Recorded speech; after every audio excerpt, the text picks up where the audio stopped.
Shalom saudaraku, kembali lagi di live study sebab orang yang berhenti belajar, berhenti bertumbuh. Sebelum kita mulai, mari kita bersatu di dalam doa. Bapa yang baik, kami kembali datang menghadap Bapa. Berbicaralah kepada kami mohon tuntunan Roh-Mu yang kudus. Dalam nama Tuhan Yesus kami berdoa, amin. Saudaraku, pada kesempatan ini kita akan membahas sebuah kisah yang sangat terkenal yang saudara pasti sudah sering dengar sejak di sekolah minggu dulu, yaitu kisah tentang Sakeus yang terambil dari Injil Lukas pasal 19 ayat 1 sampai 10. Kisah Sakeus ini sangat terkenal dan hanya terdapat di dalam Injil Lukas saja, ya. Kisah Sakeus tidak dituliskan di tempat Injil-Injil yang lain. Kita akan baca dulu ya, Lukas 19 ayat 1 sampai 10. Yesus masuk ke kota Yeriko dan berjalan terus melintasi kota itu. Di situ ada seorang bernama Sakeus, kepala pemungut cukai, dan ia seorang yang kaya. Ia berusaha untuk melihat orang apakah Yesus itu. Jadi dia mau lihat orang apakah Yesus itu. Kayak apa sih Yesus? Pasti dia udah sering dengar ini. Tetapi ia tidak berhasil karena orang banyak dan badannya pendek. Maka berlarilah ia mendahului orang banyak. Lalu memanjat pohon ara untuk melihat Yesus yang akan lewat di situ. Ketika Yesus sampai ke tempat itu, ia melihat ke atas dan berkata, "Sakeus, segeralah turun, sebab hari ini aku harus menumpang di rumahmu." Lalu Sakeus segera turun dan menerima Yesus dengan sukacita. Tetapi semua orang yang melihat hal itu bersungut-sungut, katanya, "Ia menumpang di rumah orang berdosa." Tetapi Sakeus berdiri dan berkata kepada Tuhan, "Tuhan, setengah dari milikku akan kuberikan kepada orang miskin. Dan sekiranya ada sesuatu yang kuperas dari seseorang, akan kukembalikan 4 kali lipat," kata Sakeus. Kata Yesus kepadanya, "Hari ini telah terjadi keselamatan kepada rumah ini, karena orang ini pun anak Abraham. Sebab anak manusia datang untuk mencari dan menyelamatkan yang hilang." Saudara, ini kisah tentang Sakeus. Namanya Sakeus, ya. Akar katanya Sakai. Orang tuanya ketika memberikan nama Sakeus, Sakai itu artinya orang yang militan, yang sungguh-sungguh, yang sangat mencintai Tuhan, ya. Ketika orang tuanya kasih dia nama Sakeus, pasti harapannya adalah orang ini akan menjadi orang yang sangat mengasihi Tuhan, orang yang membela kaum bangsanya. Nggak taunya jalan hidupnya dia pilih jadi pemungut cukai. Pemungut cukai itu dianggap orang berdosa. Pemungut cukai itu dianggap pemeras oleh kaum sebangsanya. Sebab pemungut cukai adalah orang yang membantu pemerintahan Romawi untuk ambilin uang dari orang-orang Yahudi Israel lainnya. Makanya orang-orang Israel, orang-orang Yahudi sebel banget sama pemungut cukai. Pemungut cukai dianggap pengkhianat, saudara. Nah, bayangkan, dari orang tuanya punya harapan apa, kenyataannya dia bagaimana? Semua orang tua pasti punya harapan yang baik-baik untuk anaknya. Nggak ada kan orang tua yang punya harapan yang buruk-buruk untuk anaknya. Tapi kita lihat di sini, ya. Dia ini bukan pemungut cukai biasa, dia kepala pemungut cukai. Jabatannya tinggi. Alkitab tidak menceritakan apakah di situ ada anak-anak buahnya pemungut cukai yang lain atau tidak. Bisa saja ada karena dia kepala, ya. Dan kalau saudara tadi kita lihat di akhir cerita bahwa dia berkata orang yang kuperas. Nah, berarti pemungut cukai itu memang memeras orang Yahudi, saudara. Makanya kan dia mengakui orang yang kuperas. Ini bukan hanya bekerja, ya. Jadi intinya dia memang orang berdosa. Tapi dia pasti pernah dengar tentang Yesus. Pasti pernah dengar tentang Yesus, saudara. Dan dia penasaran Yesus itu seperti apa sih. Kalau dia nggak pernah dengar tentang Yesus, dia nggak akan penasaran. Dan kebetulan kata Alkitab ya, badannya pendek saudara. Badannya pendek jadi nggak bisa, sedangkan udah ada orang banyak yang berbondong-bondong pengen ngelihat Yesus. Tapi kita lihat di sini, Sakeus orang yang pantang menyerah. Dia memanjat pohon ara untuk melihat Yesus yang akan lewat di situ. Jadi di pintu kota Yeriko itu ada satu pohon ara yang Yesus pasti lewat situ. Dia manjat pohon, dia nggak menyerah saudara. Ya. Dari sini kita belajar apa? Sakeus ini memang orang yang militan, yang pantang menyerah. Ketika dulu dia berbuat dosanya juga pantang menyerah. Makanya sampai jadi kepala pemungut cukai. Tapi ketika dia mau mencari Tuhan, dia juga gigih pantang menyerah. Aku harus berjumpa dengan Tuhan. Ya. Di sini kita lihat Sakeus orang yang pantang menyerah. Saya makanya suka dengan satu quote begini saudara. Quitter never win, winner never quit. Quitter itu orang yang selalu menyerah.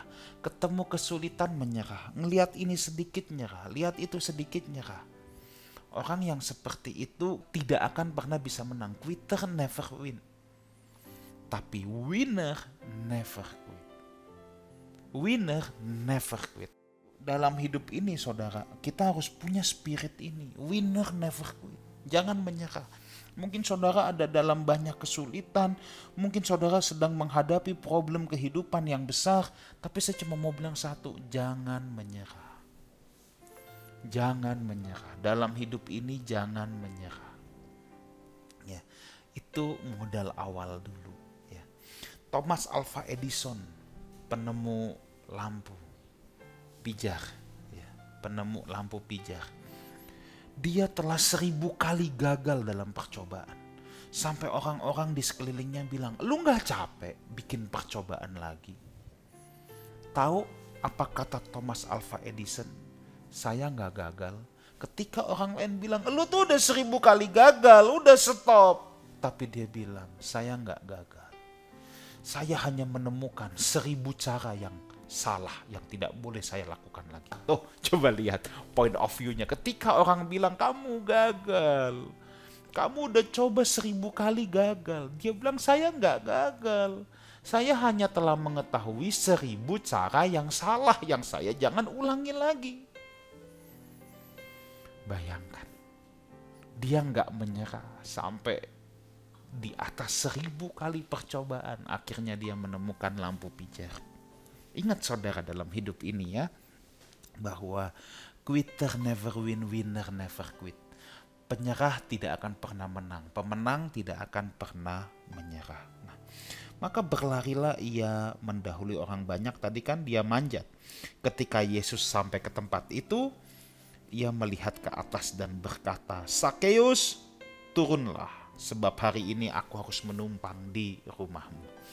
Ya, dulu ada guyonan guru sekolah minggu ceritanya ke anak-anak.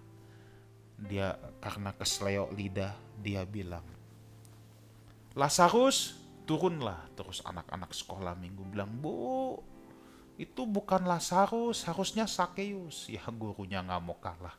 Gurunya lalu bilang, Lazarus, turun, itu bukan tempatmu, itu tempat Sakeus. Ya katanya gitu ya. Nah tapi itu guyon saja saudara ya. Itu guyonan dulu zaman di sekolah minggu. Tetapi ini Sakeus, Tuhan bilang, Sakeus turun. Tuhan tahu ada pribadi yang pantang menyerah mencari dia. Dia selalu menjumpai orang yang punya kehausan akan dia. Sakeus gak punya maksud apa-apa. Sakeus cuma haus, rindu mau ketemu Tuhan. Tuhan tahu. Berkali-kali dalam perjanjian lama ada ayat berbunyi, carilah Tuhan maka ia berkenan untuk ditemui. Carilah Tuhan, tentunya dalam ketulusan ia berkenan untuk ditemui. Masalahnya ada banyak orang mencari Tuhan yang gak tulus. Hanya mencari Tuhan kalau ada perlu. Hanya mencari Tuhan kalau ada butuh. Saudara punya gak temen yang kayak gitu? Nyebelin gak kira-kira? Dulu kita suka bilang gini, dia yang telepon. Kalau dia yang telepon, lu tanya aja langsung. Cuman ada dua kemungkinan. Ada yang penting atau ada perlu apa. Ada yang perlu atau ada yang butuh gitu. Ya, intinya gitu. Kalau dia yang cari, kenapa? Ya, ada penting atau ada butuh. Kalau enggak, dia tidak mungkin membangun hubungan dengan tulus. Nah, ini Sakeus begitu, saudara ya. Sakeus ini tulus mencari Tuhan. Makanya Tuhan tahu ya, dari sekian banyak orang yang mau menjumpai Yesus. Pasti saya yakin ada banyak yang mau menjumpai Yesus saat itu dengan berbagai macam maksud, saudara. Tapi Tuhan melihat ada satu orang yang dari hatinya terpancar sebuah ketulusan, sebuah kehausan ingin berjumpa dengan Tuhan. Nah, ini yang Tuhan sangat perhitungkan. Ini yang Tuhan sangat perhitungkan. Ya, ketika Yesus sampai ke tempat itu, ya tadi kan saya sudah katakan, dia disuruh turun. Lalu Sakeus segera turun dan menerima Yesus dengan sukacita. Saudara, Sakeus mengerjakan pelayanannya kepada Tuhan dengan sukacita. Tuhan mau menumpang di rumahnya Sakeus. Sakeus menyambut dengan sukacita. Aplikasi buat kita, ada banyak orang yang mengerjakan pelayanan kepada Tuhan, tapi sungut-sungut. Tapi ingat-ingat terus. Ya, harusnya pekerjaan pelayanan itu dilakukan dengan sukacita, bukan dengan sungut-sungut. Bukan dengan malah berpikir, ini semua juga karena gua. Lihat kan, ini semua juga karena aku. Kalau nggak aku, mana bisa? Nah, justru di sini Sakeus mengerjakan pelayanannya dengan sukacita kepada Tuhan. Jangan sungut-sungut kalau kita melakukan sebuah pekerjaan pelayanan, saudara ya. Kalau kita melakukan sebuah pekerjaan pelayanan, jangan mau take credit. Kalau nggak ada gua, nggak ada apa-apanya itu pelayanan. Lakukan dengan sukacita, jangan dengan hati terpaksa atau mengeluh. Kalau saudara dapat tugas pelayanan misalnya, datang lebih awal. Jangan kita malah mengeluh, gue masih ngantuk juga. Udah disuruh begini-begini. Nah, ini kan jadi hal yang tidak baik, saudara ya. Nah, Sakeus mengerjakannya dengan sukacita, bukan dengan sungut-sungut. Nah, ayat ke-8 ini klimaksnya. Ya. Kita ayat ke-7 dulu ya. Tetapi semua orang yang melihat hal itu bersungut-sungut. Katanya ia menumpang di rumah orang berdosa. Lihat, Yesus gak pernah anti sama orang berdosa. Selalu saya katakan gitu. Yesus gak pernah alergi sama orang berdosa. Yesus tuh gak pernah anti sama orang berdosa. Yesus selalu melihat respon si pendosa. Kalau dunia selalu maunya timbukin batu untuk orang berdosa. Makanya orang banyak langsung nyinyir, langsung ngenyek. Ya, kalau bahasa sekarang ngenyek, nyinyir.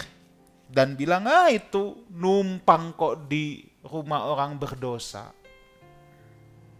Kok numpang di rumah orang berdosa? Gimana sih? Lihat. Dunia selalu memandang hina orang berdosa. Tapi Tuhan gak pernah memandang hina orang berdosa.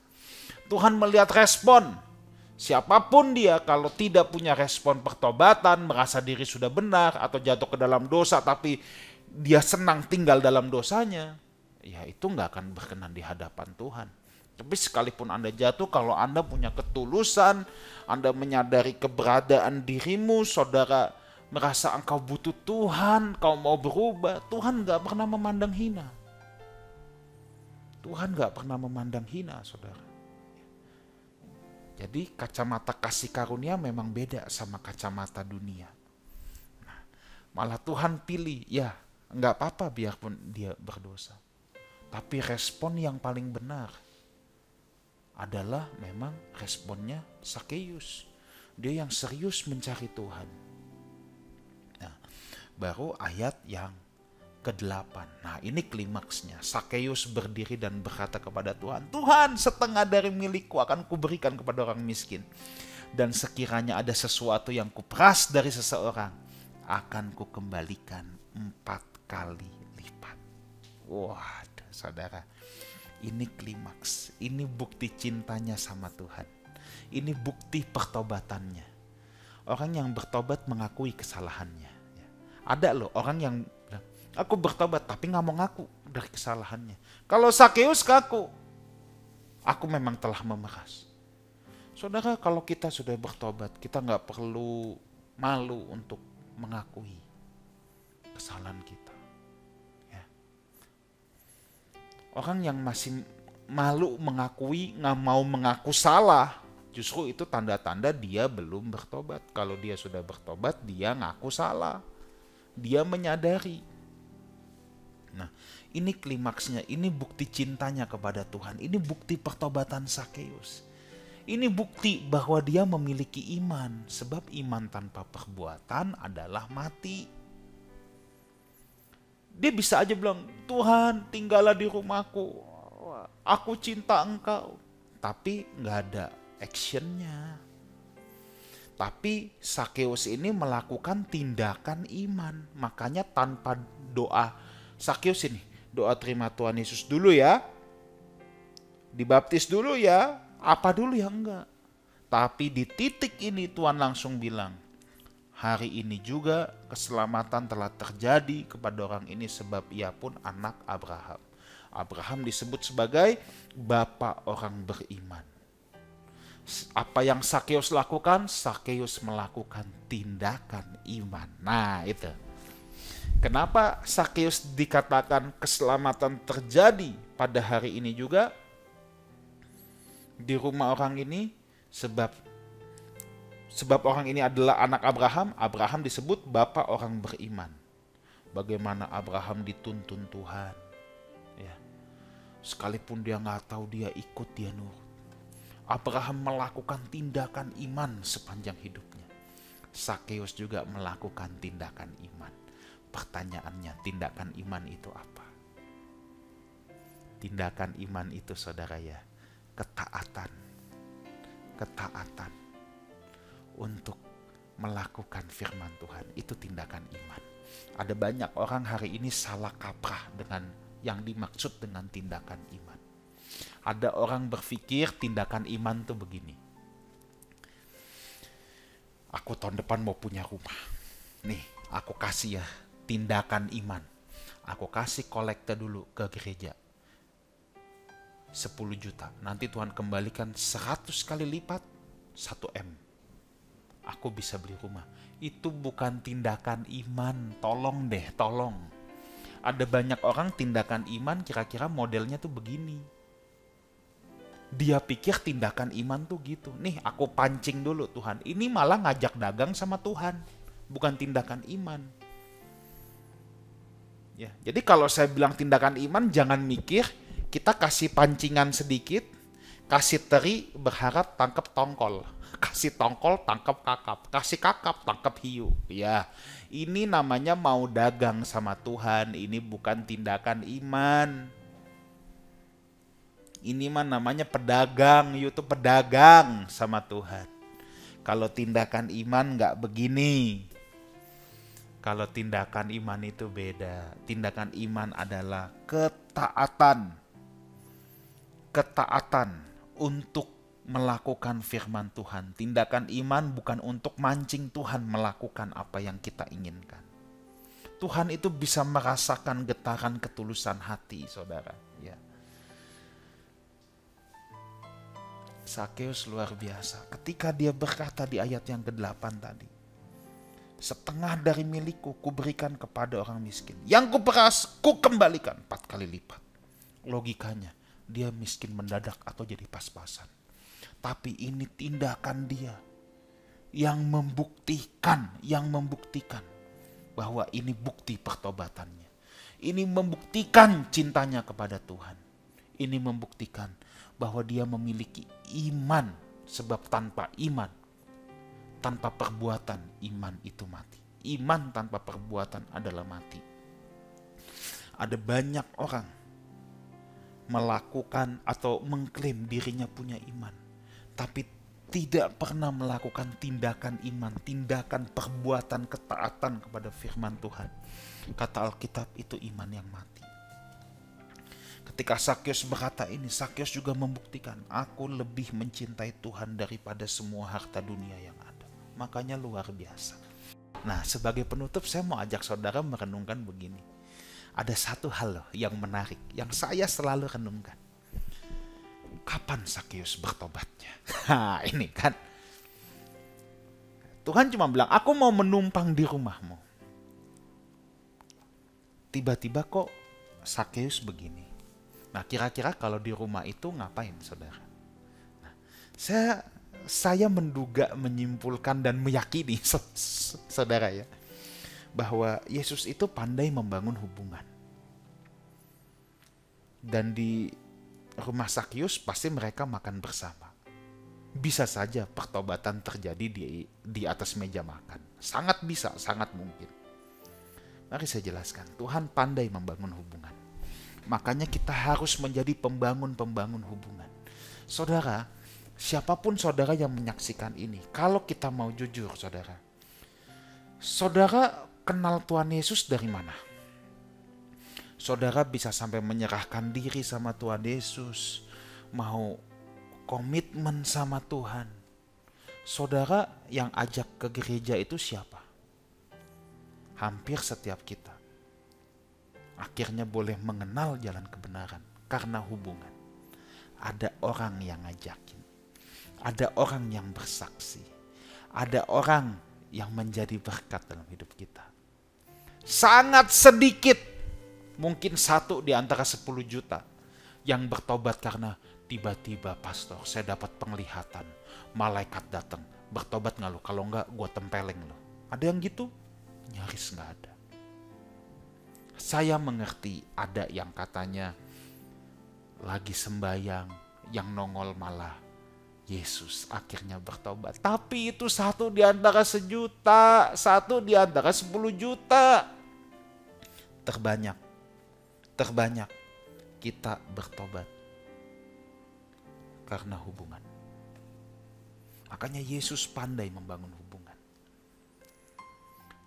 Yesus itu pandai, dia pembangun hubungan yang ulung. Makanya dia disukai sama anak-anak. Bisa bayangin gak kalau Yesus itu jutek? Muka ditekuk 18. Itu anak-anak datang juga udah takut duluan. Tapi Alkitab bercerita, Yesus ada, anak-anak langsung berkerumun. Pasti Yesus pribadi yang menyenangkan. Anak-anak itu gak bisa dibohongin, saudara. Dia kan sincere, tulus. Kalau Yesus muka ditekuk, pasang tampang angker garang. Kalau dipanggil anak-anak, Om Yesus, siapa anak-anak yang berani? Yesus pasti orang yang pandai membangun hubungan. Sampai anak-anak pun suka sama dia.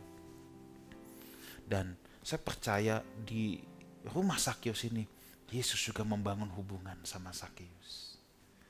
Disitulah Sakyus dimenangkan. Dan sangat mungkin di atas meja makan. Ya. Orang Yahudi itu anggap makan itu sakral. Ada 2 kebudayaan besar di dunia ini yang mengutamakan makan bersama. Itu Yahudi dan Cina. Ya. Yahudi dan Cina. Memang menurut penelitian psikologi pun, makan itu powerful. Makan bersama. Makanya banyak orang yang nego bisnis, dealing, ajaknya di meja makan. Kenapa? Karena ketika orang makan, otak kanan yang terbuka. Otak kiri, otak Yahudi, otak hitung-hitungan, otak pedit tertutup. Makanya orang dealing pun di atas meja makan. Ngelobi di atas meja makan. Nah, saudara, di sini kita belajar Yesus pandai membangun hubungan. Sakyus dimenangkan. Dan tindakan iman adalah tindakan mentaati firman Tuhan. Kiranya Tuhan Yesus menyertai kita semua. God bless you all. Mari kita berdoa. Bapa, terima kasih. Roh Kudus, Engkau menjelaskan lebih lanjut kepada anak-anak-Mu. Dalam nama Tuhan Yesus kami berdoa. Amin. Sampai jumpa di live study minggu depan, sebab orang yang berhenti belajar, berhenti bertumbuh. Amin.